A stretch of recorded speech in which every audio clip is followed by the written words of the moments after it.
ألف لام ميم صاد كتاب أنزل إليك فلا يكن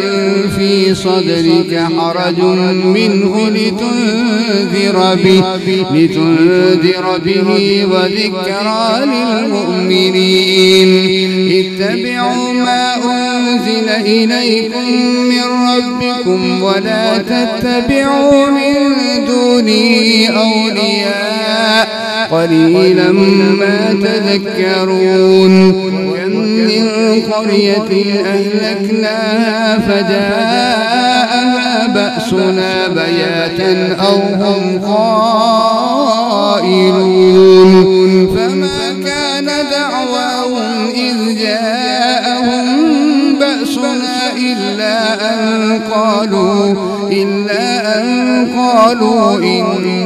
كنا ظالمين فلنسألن الذين أرسل إليهم ولنسألن المرسلين فلنقصن عليهم بعلم وما كنا غائبين والوزن يومئذ الحق فمن ثقلت موازينه فأولئك هم المفلحون ومن خفت موازينه فأولئك الذين خسروا أنفسهم بما كانوا بآياتنا يظلمون ولقد مكناكم في الأرض وجعلنا لكم فيها معايش قليلا ما تشكرون ولقد خلقناكم ثم صورناكم ثم قلنا للملائكة اسجدوا لآدم فسجدوا إلا إبليس لم يكن من الساجدين قال ما منعك ألا تسجد إذ أمرتك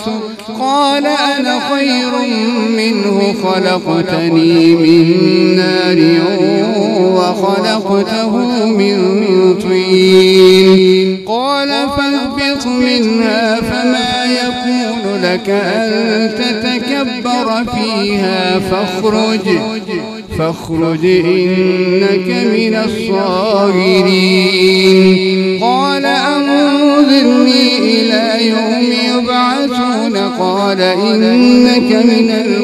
المنظرين قال فبما أغويتني لأقعدن لهم صراطك المستقيم ثم لآتينهم من بين أيديهم ومن خلفهم وعن أيمانهم وعن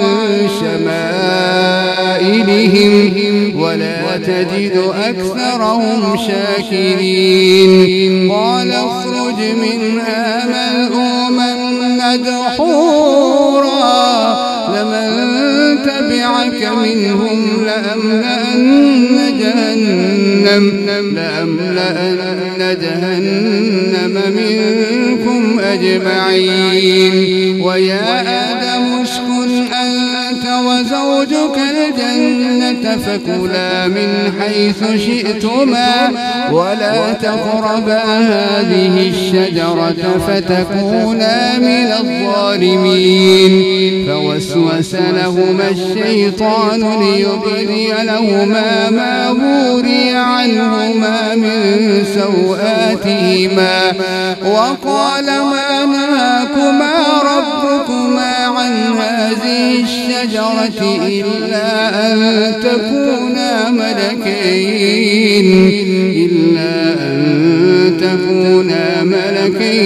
أو تكونا من الخالدين وقاسمهما إني لكما لمن الناصحين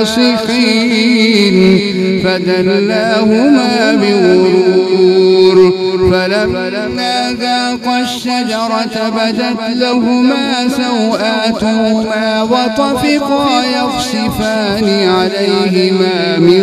ورق الجنة وناداهما ربهما ألم أنهكما عن تلكما الشجرة وأقل لكما